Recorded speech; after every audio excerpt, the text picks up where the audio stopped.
It is episode 111 of Decoding Fox News, and I'm your host, Juliet Jeske. Each week, I watch and analyze a whole heck of a lot of Fox News and then break it down. This past week, it was 19 hours. I watch all the Fox News you'd never want to. Let's get into it. What Trump trial? There are protesters on colleges. Pro-Hamas movement is catching on at college campuses coast to coast. It's moving faster than STDs. Alexis, do they have bathrooms there? I mean, are there porta potties set up? I mean, this looks like any regular homeless encampment in D.C. I couldn't tell the difference. This angry campus occupation is filled with entitled kids, poorly raised, who live in a natural state of entitlement and sloth. Who needs classwork? Mommy and Daddy will still flip me the keys to the Beamer. But now that Speaker Mike Johnson has made Zelensky, Raytheon, and Northrop Grumman very happy by getting that money for Ukraine, we all have our respect back as a country, right? Of course not. If you care about the way America is perceived around the world, you should be enraged that Donald Trump is on trial in New York. Wait a second. Biden reads what exactly? The back of the Captain Crunch cereal box? Look, Jill, this one has pink berries in it. So that's basically a collection of incredibly crazy things that Laura Ingraham said last week. Now, the first three are not that surprising. The STD reference to the student protesters was bizarre. Homeless people, it's like she was born to say that. It's like I call that the ultimate Laura Ingraham comment about college protesters, to compare them to homeless people. And then, of course, she calls them bratty kids who were raised poorly. Then she moves on to a bizarre pivot, absolutely bizarre pivot from we're giving Ukraine money. Then she mentions American defense contractors. Well, that would mean American jobs as well there, Laura Ingraham, but we're going to just gloss over that. And then says we're funding Ukraine to get respect back in the world. I don't think that's why we're funding Ukraine. I think we're trying to prevent Russia from invading the rest of Eastern Europe, but okay. And then she says, she pivots from Ukraine to the Trump criminal trial in Manhattan and is like, why aren't people outraged? And I'm like, well, because most of the world hates Trump. Anyway, and then finally, the ending. The moment where I just went, what are we doing here? What are we doing here? Is she makes a reference to Biden and Captain Crunch. Now, you can criticize Biden all you want. Plenty. Go for it. You know, we've got plenty of material here. We've got, his love of his classic Corvette. He's from Delaware. He loves ice cream. He has dogs. You know, he goes to the beach. There's plenty to mine. There's never been a reference to Captain Crunch ever.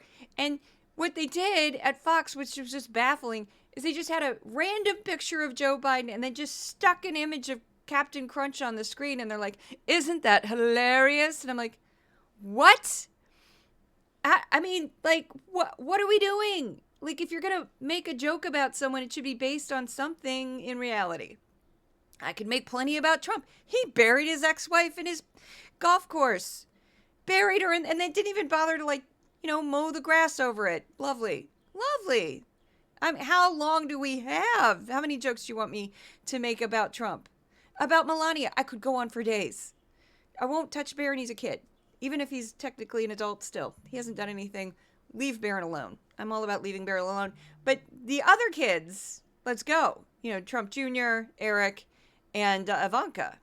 Lara is comedy gold.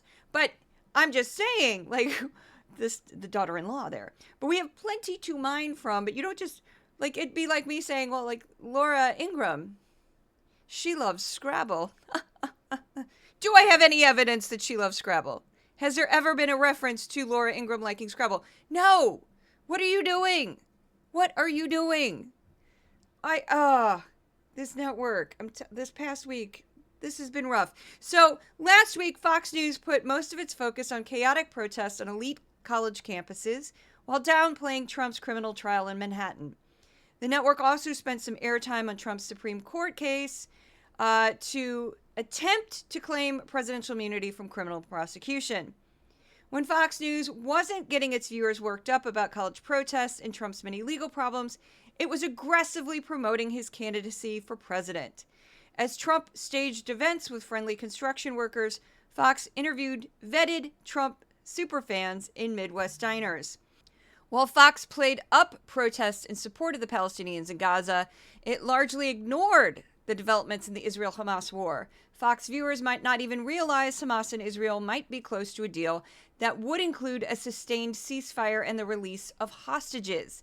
Fox News host mentioned the negotiations, but only as an afterthought. So yes, they put all of their focus on the protests, very little focus on the actual conflict. Anyone watching Fox exclusively last week would have also missed out on stories about flooding in China, political unrest in India, and several other cases facing the Supreme Court this session. Shows I covered last week: Fox and Friends. I picked up all 3 hours on Monday and Thursday, The Five, and The Ingram Angle. So starting with The Revolution will be televised. Fox producers repeatedly cycled through a handful of dramatic images from the pro-Palestinian college demonstrations. One brief media clip was of a scrawny white female student clad in a dirty cropped t-shirt holding a burning homemade American flag. Another short video featured a small group of young people circled around a flaming trash can being led by an Arab man built like a linebacker in a chant of "There is only one solution, Intifada, revolution." As the group repeated his words, they jumped up and down as the light from the flames made them look almost demonic. As always, Fox was trying to scare the living daylights out of its audience. The network was also extremely selective of how it shaped this story. While producers did include short scenes of the NYPD and Texas state troopers tossing students and faculty around like rag dolls, the network spent most of its time at Columbia University. The Ivy League institution has a sprawling campus in northern Manhattan with a perfectly manicured lawns and buildings that mimicked ancient Greek structures. It was the perfect setting to show what Fox claimed were the spoiled and pampered children of the elite cosplaying as revolutionaries. While some of these young people are likely scholarship students from humble backgrounds, Fox played it off as they would all end up on Martha's Vineyard later this summer, recalling their bravery, standing up to the system while surrounded by well-paid security guards. Of course, similar protests broke out on the CUNY, City University of New York campus, but Fox had very little interest in featuring the children of the middle and working classes advocating for Palestinians while criticizing U.S. policy towards Israel. So, of course, you are entitled to have whatever opinion you'd like about these protesters and these protests. I'm trying to show how Fox shaped the story. For instance, when they did show the protest at CUNY, which is a state university in New York, and I know because I went to a CUNY school. It's CUNY and SUNY, City University of New York and State University of New York. It's the same system. It's an amazing university system for lower income people, lower income students. It provides so many great resources and scholarships and all kinds of deals for tuition if you have good grades and your family is poor. I'm just a big fan. But Fox showed those protests for like all of 2 seconds. Just very quickly, like SUNY, and then back to Columbia University, because they just want to show that it's only rich kids, only pampered kids, only, and it isn't the best setting. The Columbia students probably don't realize this, but compared to most urban campuses, it's like otherworldly. I mean, the fact that there's that much green space and they're able to put a tent in actual grass and they had catered meals. I saw it. Not a great look to an outsider who doesn't agree with your movement. To people who agree with your movement, they wouldn't be offended at all by catered food. But it, just all depends on how you view this protest. But it is very plush. It is very posh looking. The NYU protest pretty much had to get shut down.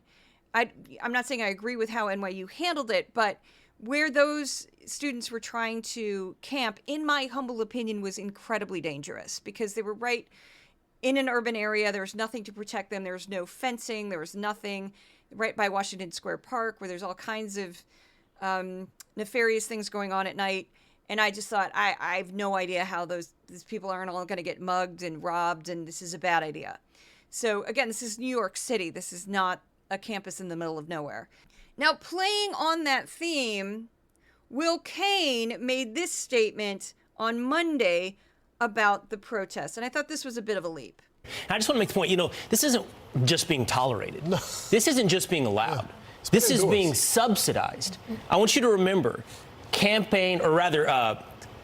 college debt forgiveness program.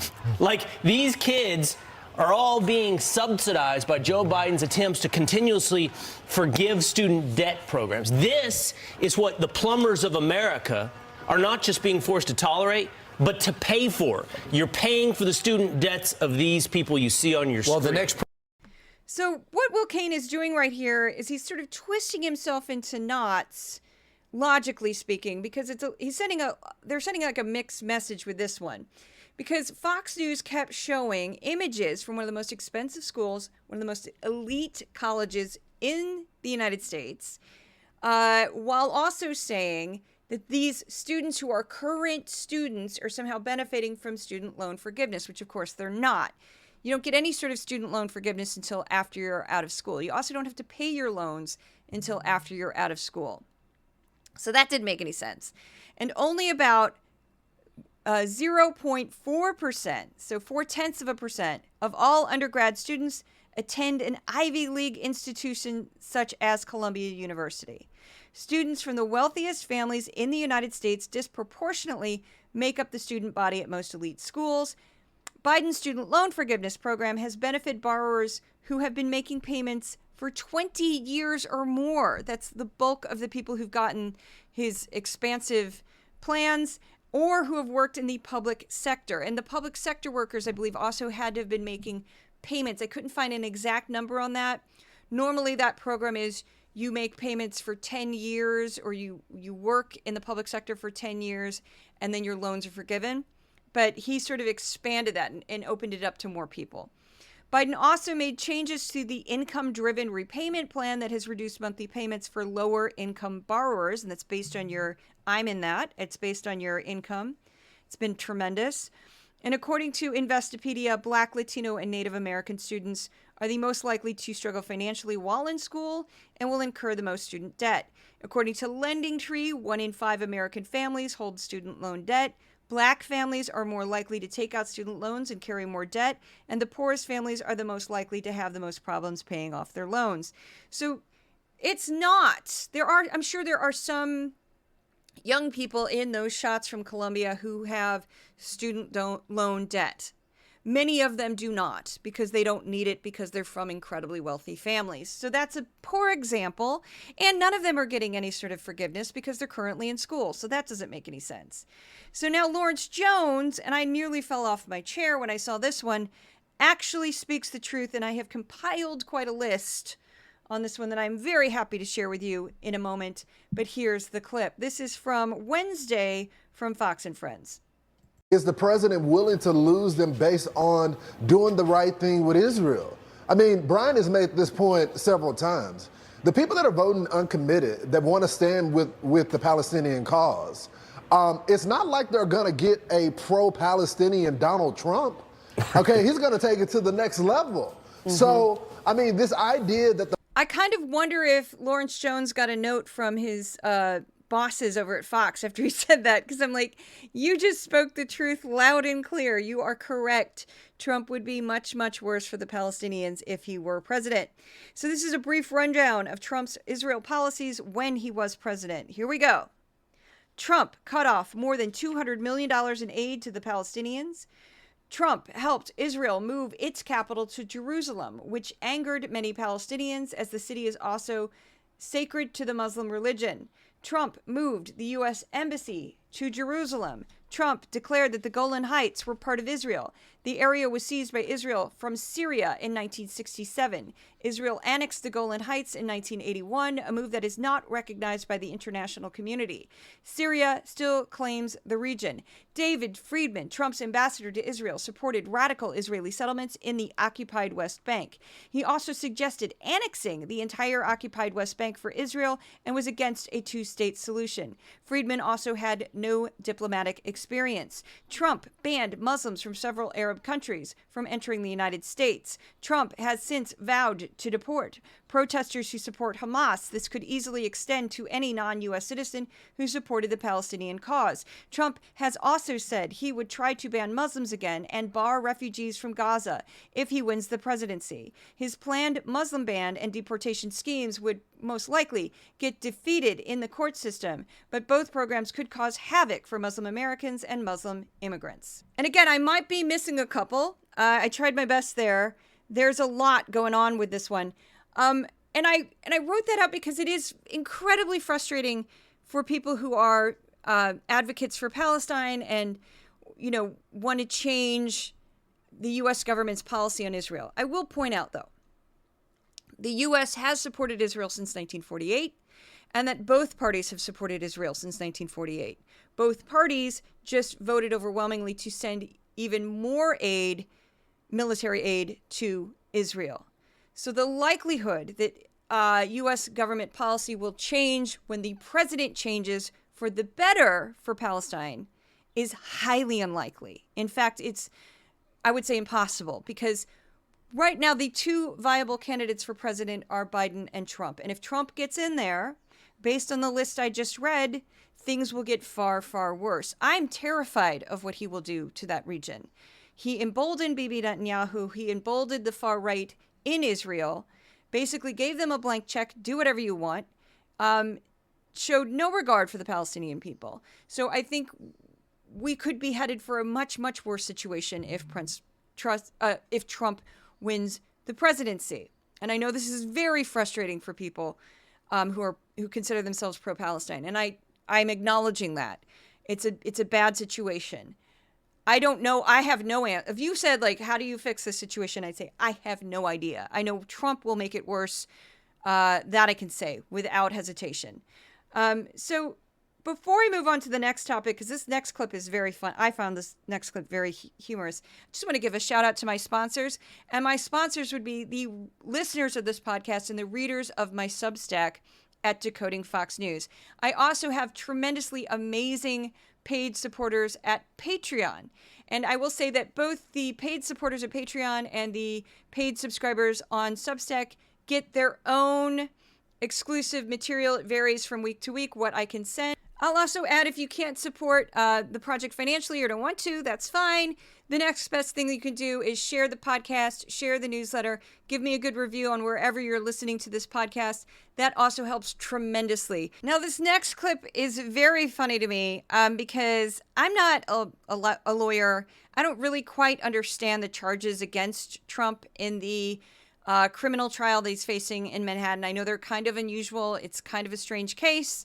I'm not going to pretend that I'm some sort of expert and can explain this to you. However, Carrie Kupek-Urban, who is listed as a Fox News legal editor, which is kind of an odd title. She's also a former Trump administration official. She worked for the Department of Justice. Very briefly, I'll add. She offered what I called a novel legal defense for Trump's criminal hush money case while she was a guest on Fox and Friends on Monday. I had a couple clips from this, but this is my favorite one because I just call it so many porn stars. So since they have said that the statute has expired, but they're still going to do it anyway. Mm-hmm.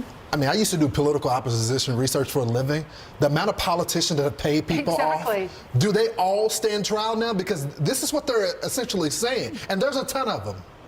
Yes, and you know, look, we don't know if Donald Trump's done this in the past, long before he decided to run for president. I don't think. Would that benefit him to bring that up? I think it would. I think it could be potentially embarrassing for him, but we don't know if this is something that he's done his whole life because he doesn't like bad stories about himself. In 2016, we knew that going into that election. We did. If people voted for him, they knew about Karen McDougal, they knew about Stormy Daniels. That's right. But your point on that is if he's done it his whole life, it shows it wasn't part of an attempt to influence a campaign. He doesn't want bad stories out there about himself. And again, even if we get to the campaign contribution aspect of this case, they still have to reconstruct compensation for an NDA into an illegal, an unreported contribution to himself.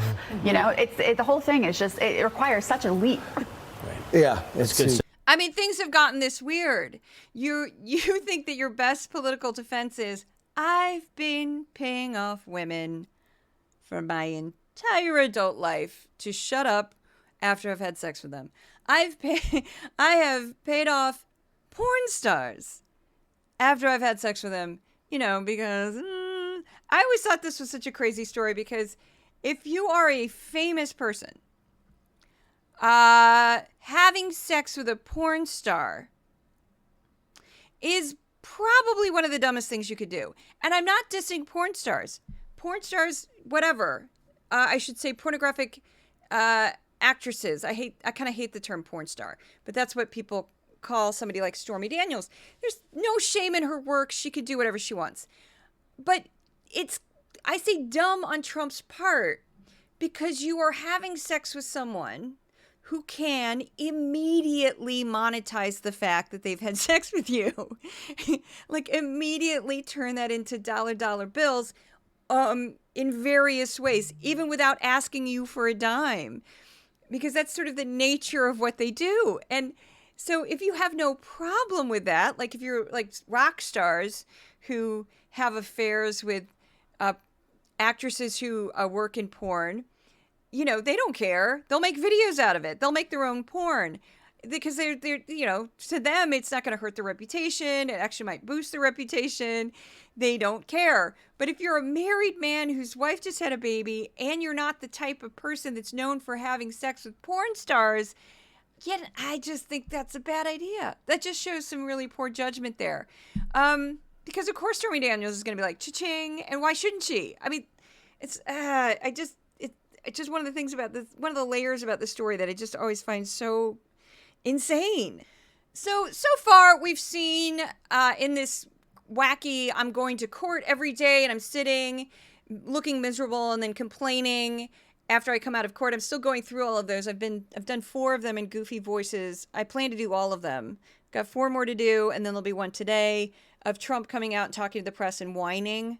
I just kind of get a kick out of those. I'm trying to make all of them and then make a giant compilation of like all the things he said and how many times he repeated phrases.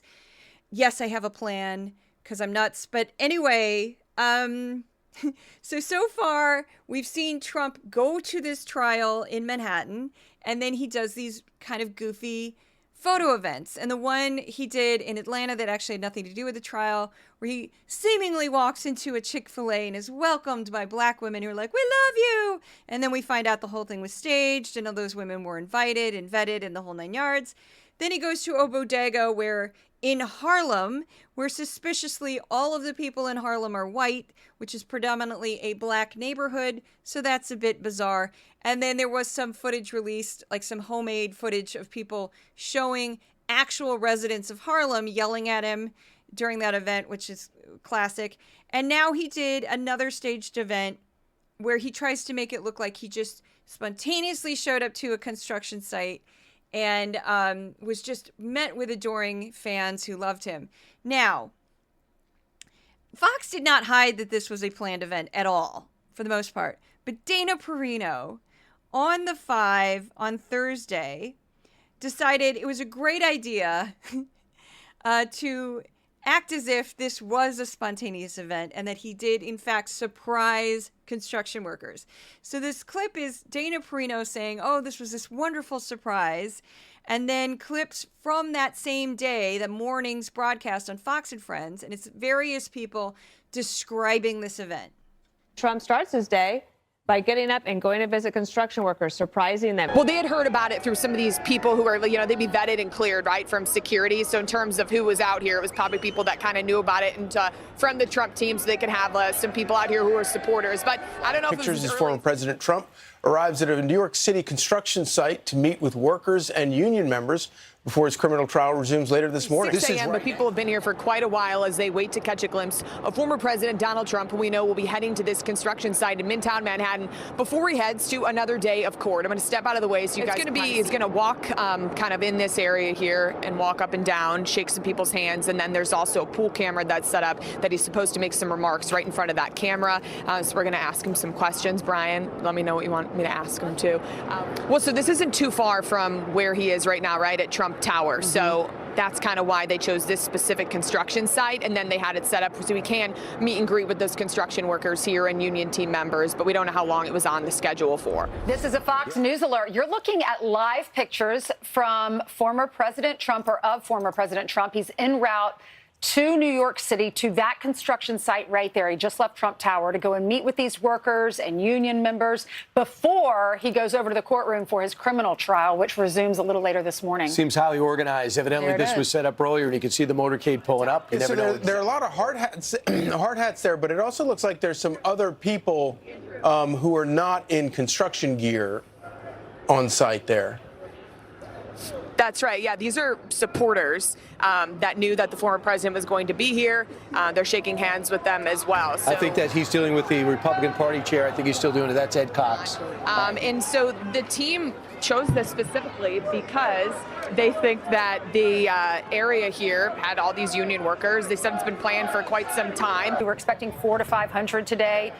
So briefly say, and I'm going to grain of salt with this one because I don't have two sources on it, but I had a city council member who serves the region of Coney Island, which is in Brooklyn, contact me on Twitter, and he said he knew people at the site, and that the real construction workers, which you can see if you look at the clip, if you go back and look at the clip, there's a large fence around the construction site, and you can see construction workers within the fence kind of looking out to the cameras.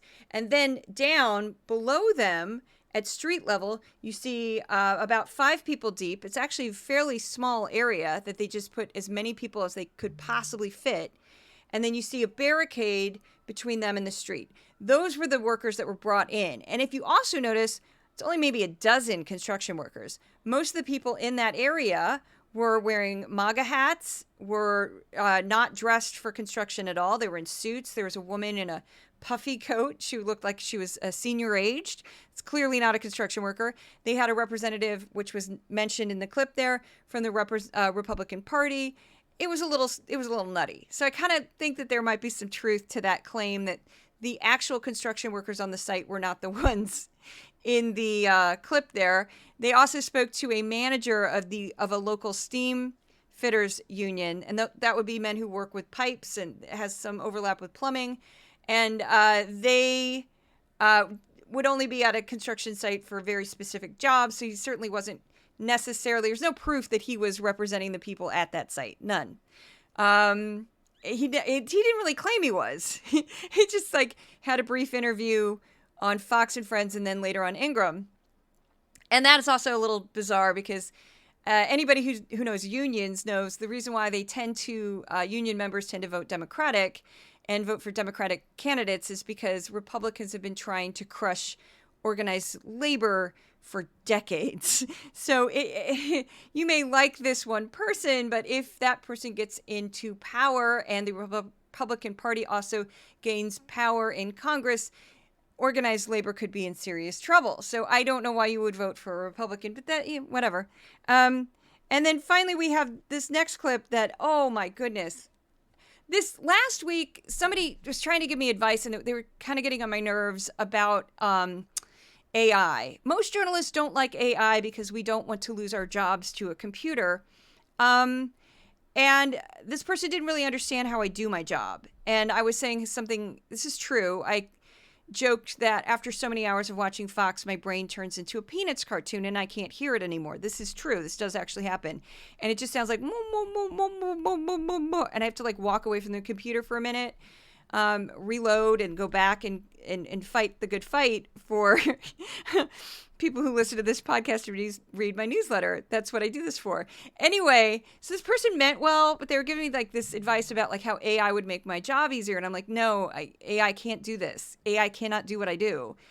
Because there's too many subtle things that AI wouldn't pick up. Sarcasm, awkward transitions, weird facial expressions, things that I'll catch that an algorithm would never catch. And this is a great example of when an algorithm would not catch this segment. Now, the reason why I have to describe this, so I have no idea why Fox did this, but they were sending Lawrence Jones out to diners again in the Midwest. Why? I don't know. So he's in like this, it looks like a very like suburban looking, maybe it could be another strip mall diner. It was hard to say. It was a very bland, kind of boring diner and very well lit too, which is always funny about diners that are super bright. They just always look very funny to me, very television looking.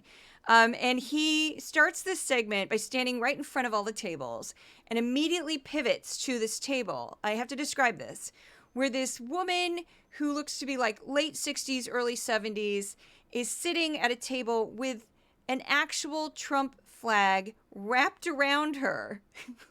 What? Like, I just go out with a Trump flag wrapped around me. She's sitting across the table from another senior-aged couple who don't acknowledge her at all. They don't look at her when she's talking to Lawrence Jones. They look noticeably uncomfortable that this woman is seated at their table. They have plates of food in front of them. She has an empty coffee cup. So, like, clearly it appears that she may have been placed here for this moment with Lawrence Jones.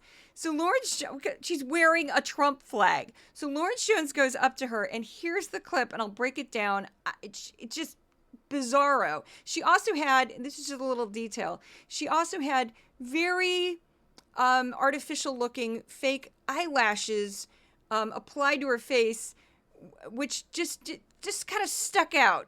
Kind of odd. It was also 5:18 a.m. Central Standard Time when this was aired. And so I'm like, when did this woman get up to go to the diner to get set up? And then they set up the lighting and all this. This is completely out of control. Here's the clip. It's not about me. This is about targeting a political opponent. I was talking to this young lady right here. Hey, how you doing? Good morning. We were talking about the former president being under prosecution right now. What do you make of it? Do you think that is fair? No, I don't think it's fair. It's ridiculous. They're just trying to keep him busy so he can't run. You were telling me yesterday that as you thought about the case and you were watching about what was going on in New York, that it brought you to tears. Why is that? Tears, because we need Trump back or else we're going to lose our country. We're going to lose our country. And what's happening with these protesters is heartbreaking. It's history happening all over again, and they don't understand how bad it could get. Or will get if we don't get Trump back in. Thank you so much. So you probably didn't catch it. I didn't catch it the first time I posted this clip. Roland Martin, the amazing Roland Martin, who is a big fan of my account. He retweets me all the time. I'm always grateful to that. Thank you, Roland Martin. Been a fan for years. He caught it. I didn't catch it. This is the line. I'm going to read it to you. This is Lawrence Jones talking to a woman wrapped in a Trump flag who just happened to be the first person that he spoke to at the beginning of this segment, who just happened to be sitting at a table with two people she didn't seem to know. He says this: "You were telling me yesterday that you thought about the case and you were watching about what was going on in New York and that it brought you to tears. You were telling me yesterday. When did you meet this woman? Did you ask her to bring the Trump flag?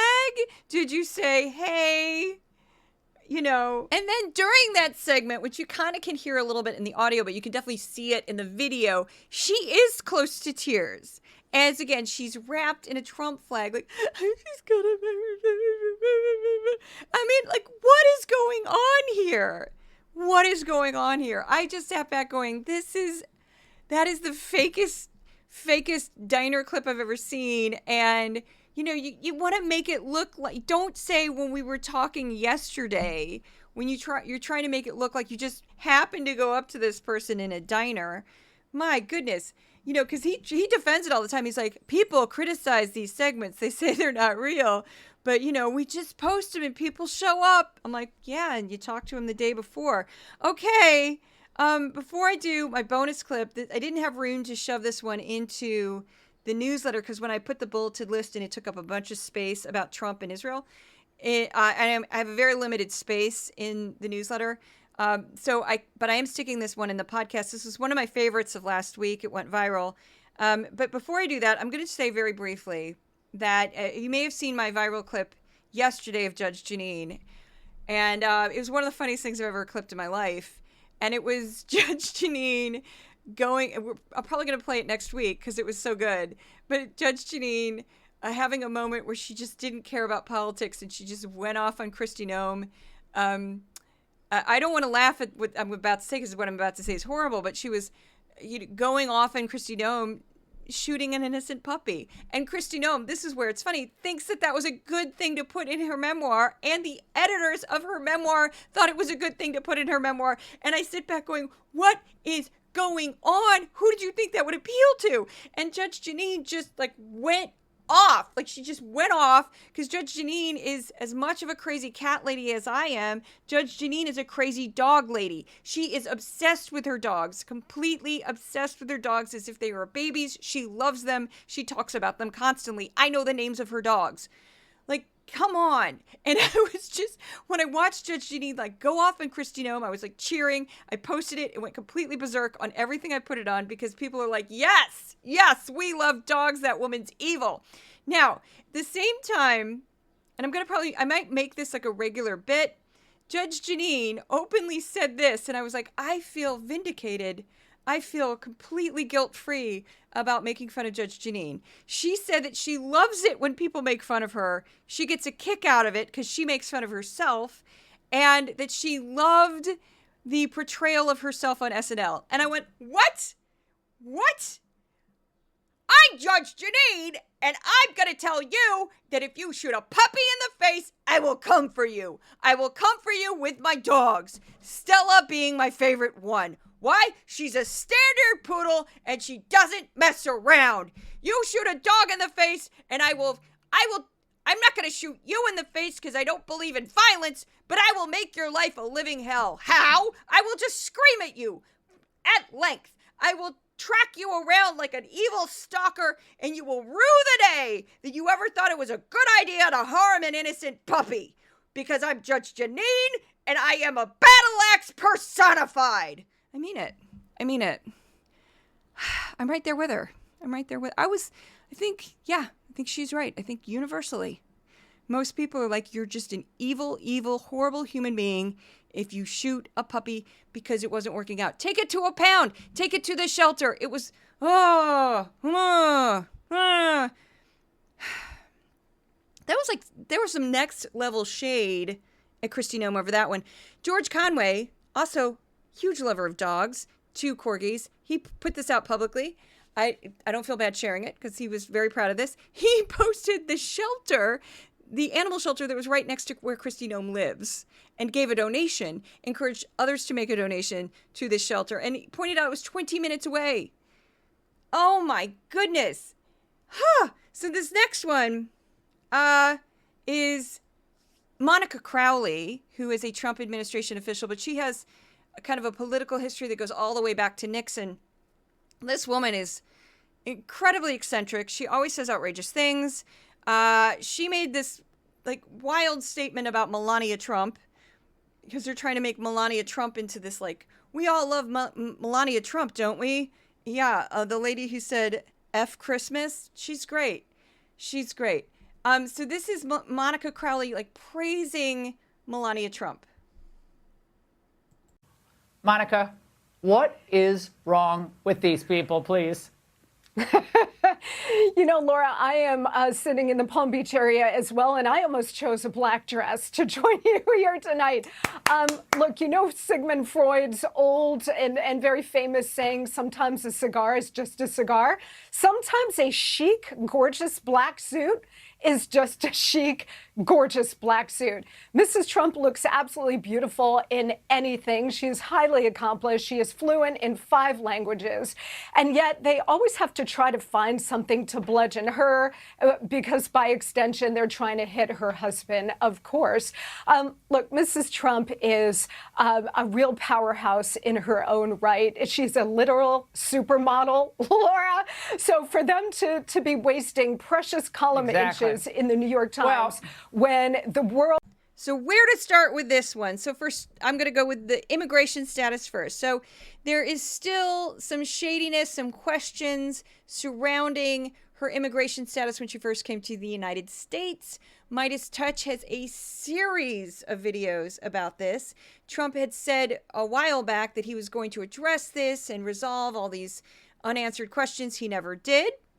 There's no evidence that she's fluent in 5 languages. There's only evidence that she's fluent in Slovenian and English. There's actually evidence that she's needed interpreters for some of the other languages that she claims to be fluent in. Being fluent in a language actually is quite difficult. It takes a lot of work. She probably knows some phrases, some words in other languages, but I don't think that she's fluent.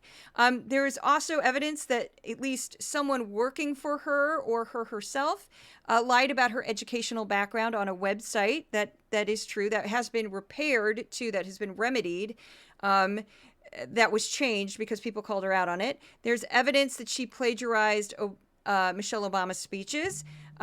There's evidence that she's very open about this, questioned the fact that Obama was a citizen, and she promoted false theories that his birth certificate was fake. And in regards to that horrible audio where she said F Christmas and I don't want to do this and I hate my job and yada yada, I'm paraphrasing.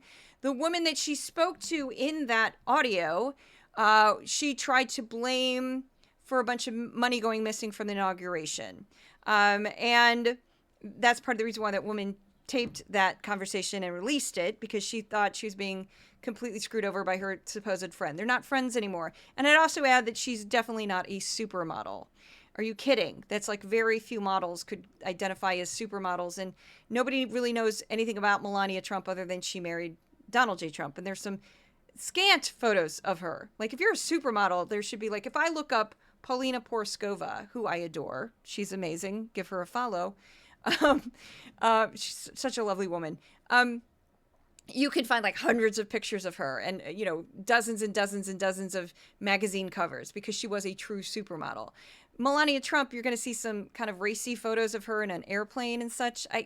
That's it. And then some naked photos, which is fine. I mean, I have nothing against people posing nude at all, but that's it. That's kind of all you see. You don't see her in, you know, ads for products. You don't see her in tear sheets from magazines. You should, if she was really working a lot. But anyway, just Melania Trump. That one went viral. Other people picked it up, which was funny. I always think it's funny when people pick up a tweet that I wrote, because I'm like, really? We're doing that? Okay, we're doing that. But we're moving on to stories Fox News ignored. Every week I compare the hours I've watched on Fox to 5 hours of the PBS NewsHour.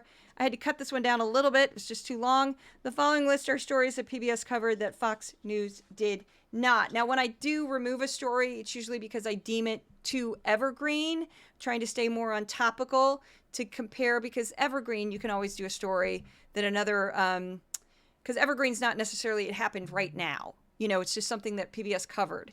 And you can always find, you know, if I compared NBC to CBS, I could find stories that CBS covered that NBC didn't because they're evergreen. So topical stories in the moment. Here we go. Climate disasters. Authorities evacuated over 100,000 people from the populated Pearl River Delta region in southern China due to extreme flooding caused by record-breaking rainfall. According to a new report by European Union's Climate and Weather Service, man-made climate change is causing Europe to warm faster than any other continent on the planet. Heat-related deaths have increased 30% in the past 20 years. Updates in the Israel-Hamas war. The top security official in Israel resigned over his role in not preventing the Hamas attack on Israel on October 7th. Israel ordered new evacuations in northern Gaza, labeling the area as a dangerous combat zone. An Israeli drone strike on a car in Lebanon killed 2. The strike followed a Hezbollah attack along its southern border that killed an Israeli citizen. An Israeli airstrike in Rafah killed 6 people, including 4 children. The U.S. and 17 other nations asked Hamas to release all hostages. The Hamas leader has refused a ceasefire deal, even though it meets most of Hamas' demands. A top Hamas political official told the Associated Press that the Islamic militant group is willing to agree to a truce of 5 years if an independent Palestinian state is established along pre-1967 borders. The current Israeli leadership is opposed to the deal. A delegation from Egypt arrived in Israel to help negotiate a stall ceasefire deal between Hamas and Israel. I'm just going to add very quickly that all of the ceasefire deal is very much changing by the hour. PBS produced a segment about how 160,000 displaced Israelis and the families of Israeli hostages are observing Passover. Norway has called on international donors to resume funding to UNRWA, the UN agency for Palestine refugees. Former French Foreign Minister Catherine Colonna said that Israel failed to substantiate its claims that Hamas had infiltrated the aid organization. Mourners gathered at the National Cathedral in Washington, D.C. to honor the 7 World Central Kitchen aid workers who were killed by an Israeli airstrike. As part of the $61 billion foreign aid bill to help Ukraine, the U.S. has added new air defense systems and weapons. A Russian strike broke a TV tower in half in Kharkiv, Ukraine, which disrupted TV signals throughout the city. No one was injured in the attack. PBS produced a segment about Kharkiv, Ukraine's second largest city. It has endured nearly daily attacks by the Russian military. All 3 power plants supplying the city electricity to the city have been hit. Children attend school in classrooms built in the underground subway system. The population of the city remains defiant despite the attacks. PBS produced another segment about the Russians' attempts to wipe out Protestant churches in Russian-occupied territory. Over 40 religious leaders have been killed in Ukraine, while an additional 45 have been imprisoned since the start of the war. The Russian military has also commandeered and destroyed many churches in the area. Vice President Kamala Harris announced new rules for nursing homes that receive federal funding. The new standards will increase the number of nurses and nursing aides. Most facilities will be required to have a registered nurse on staff 24 hours a day, 7 days a week. On Earth Day, President Biden announced he will add an additional $7 billion for solar projects and jobs programs as part of his American Climate Corps expansion. 23 top Chinese swimmers tested positive for a banned substance. Chinese officials cleared them for competition, and the Global Authority for Policing Doping in the sport chose not to intervene. The Supreme Court will hear a case about the Biden administration's appeal over the regulation of difficult-to-trace ghost guns that had been struck down by lower courts. Ghost guns are assembled at home through parts or kits and are not registered as firearms. The Supreme Court will hear a case that challenges a local law from a town in Oregon that fines homeless people up to $300 for setting up camps in public parks. The Supreme Court will hear a case brought by Starbucks that seeks to limit the National Labor Relations Board's power to obtain intervention by judges when companies are accused of violating labor laws. The Supreme Court heard a case involving challenges to Idaho's strict laws regarding abortion and emergency care. A federal law requires that hospitals must provide stabilizing care to patients experiencing medical emergencies. In Idaho, nearly every case of abortion is banned, including when a pregnancy complication could result in an emergency, life-threatening situation. 5 migrants, including a child, died trying to cross the English Channel by boat. The overcrowded boat included 112 people. Police cleared migrants from street encampments in Paris, France. Activists say that it is part of the country's social cleansing ahead of the Summer Olympics. The FTC banned all future non-compete agreements while also voiding all non-compete agreements for workers other than senior executives. Critics of non-compete agreements say they hurt workers and harm competition. PBS produced a story about the political unrest in northwest India as national elections approach. In the region of Manipur, a Christian minority is targeted and harassed by a Hindu majority tribe. Hundreds have died while thousands have been displaced. The federal government has not done much to quell the fighting.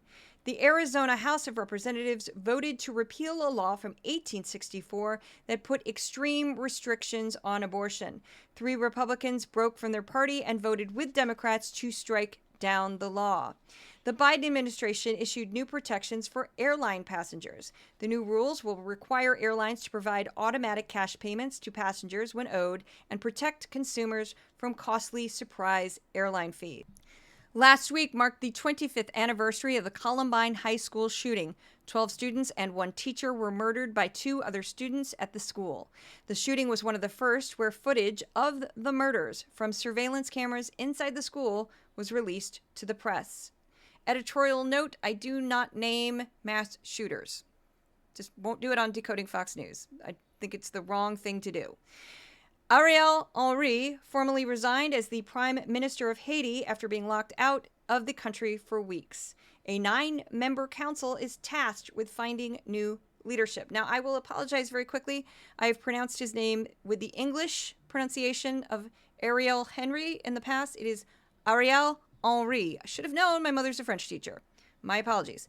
The Federal Communications Commission voted 3-2 on Thursday to reclassify broadband as a public utility, returning to the net neutrality rules that existed before the Trump administration. The changes should ensure faster, safer, and more reliable internet access for customers. The first cargo ship exited Baltimore Harbor via a new channel since the Francis Scott Bridge collapse. Venice, Italy became the first city in the world to charge an entrance fee for tourists. The small fee is meant to combat excessive tourism.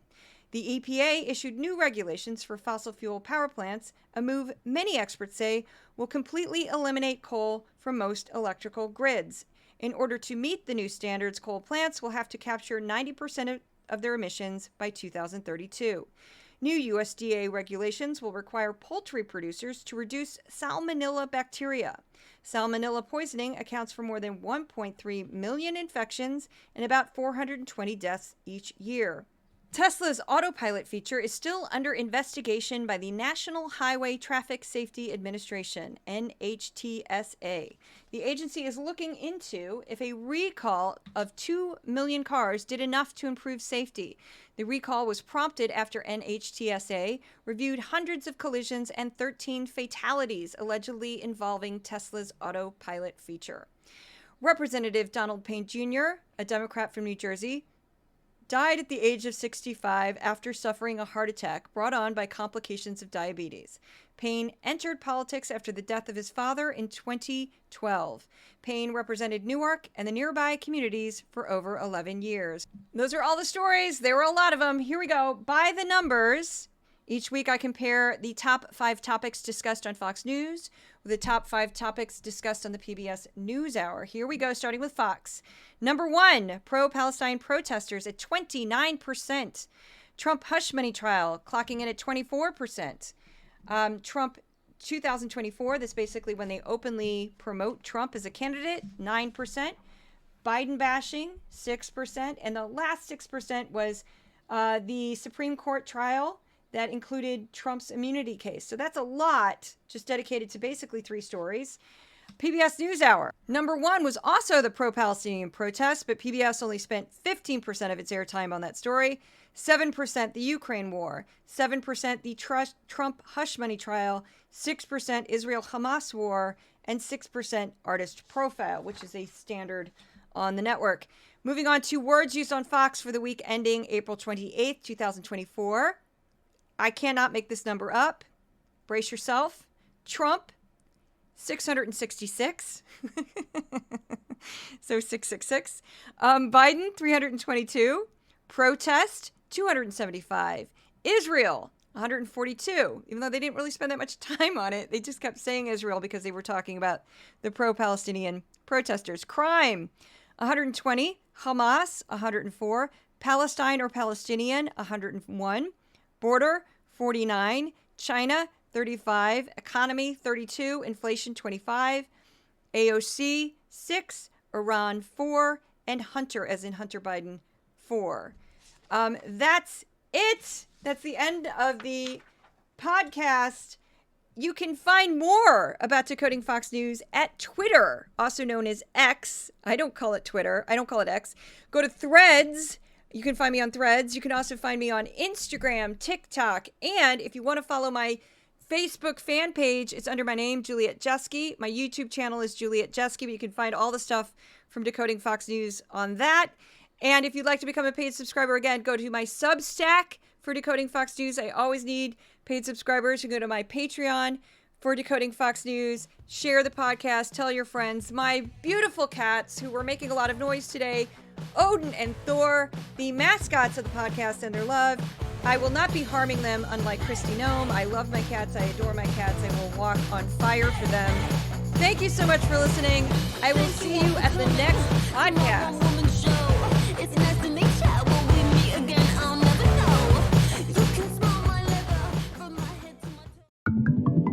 Resolute Square.